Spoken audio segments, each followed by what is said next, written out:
If you run a diesel heater like I do, you know that for the most part, they work pretty well, but they are quirky and they do have their little issues.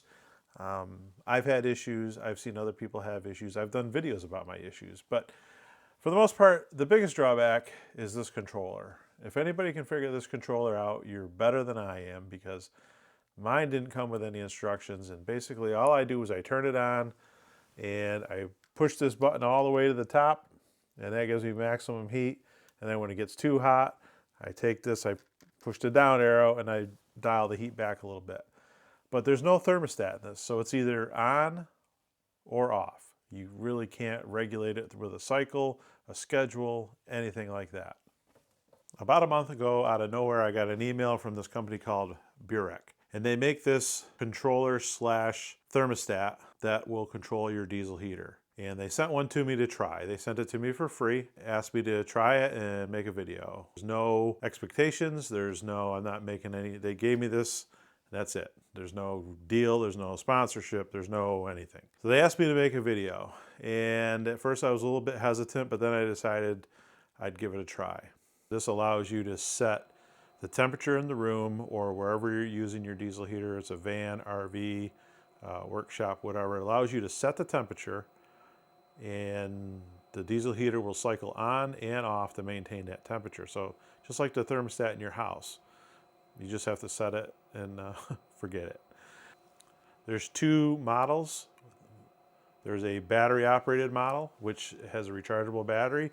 You use a micro USB, you plug it into the bottom, and you charge that up, and that will work for 6 days. So once it's fully charged, it'll control your diesel heater for 6 days.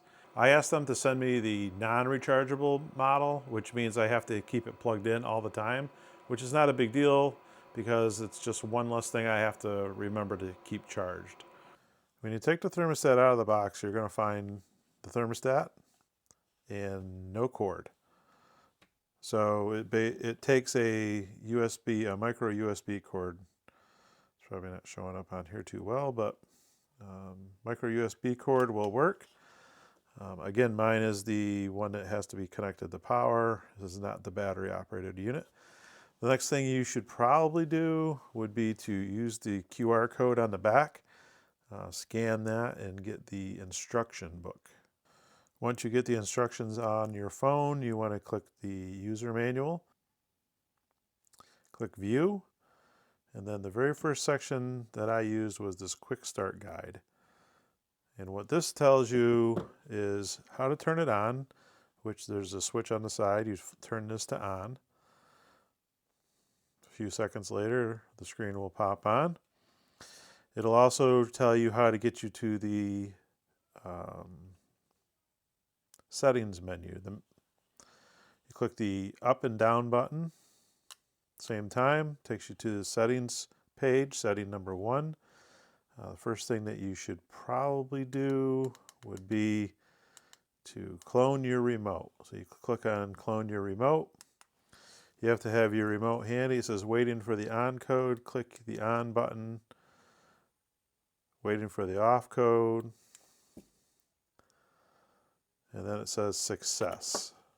Once that's done, I would go back to the pair mode. It'll pair with your diesel heater. And then I would set up you can have it in Fahrenheit or Celsius. I would pick whatever one works for you. You can calibrate it by going to the page 3. You can set the calibration. So right now it's 54 degrees in here.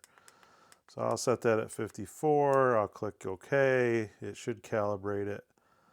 And then I'll back out. The only other thing you can set if you want to is the time.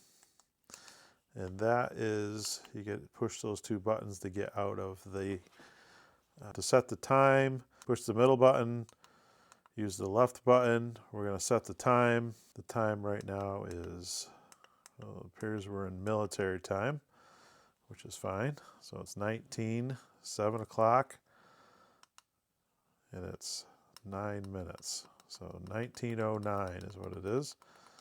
I'll put it on 1910 just because it's going to take a minute. There. So we are set to go. So the top temperature is the temperature in the room, and the bottom temperature is the temperature that your thermostat is set at.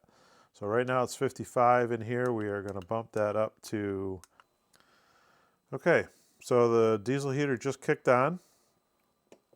And we're going to let that run for a little bit and see if we can't get it up to 63 degrees in here, and then we'll see if this thing shuts off. Okay, the diesel heater came on. The glow plug is on.